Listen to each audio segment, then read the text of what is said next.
Hey, it's Scott at Pro Country Auction Service. Let's take a little time and talk about our April 9th online farm retirement auction in Weyerhauser, Wisconsin. We're working for Fred and Patricia Burak.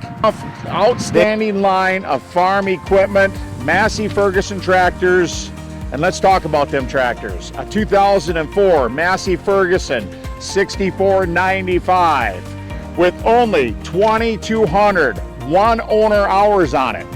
Let's talk about a 1998 Massey Ferguson 8150 tractor, four-wheel drive, 2,400 one-owner hours on that one as well.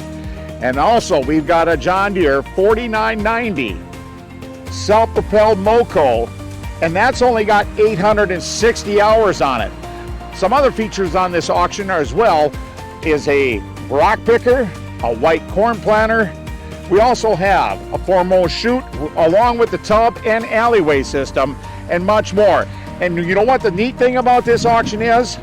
With the exception of the grain vac, it's all one owner. Fred bought it brand new, and you're going to be the second owner. So again, we end April 9th. It's an online auction in Weyerhauser, Wisconsin. And for more information, you go to ProCountryAuction.com.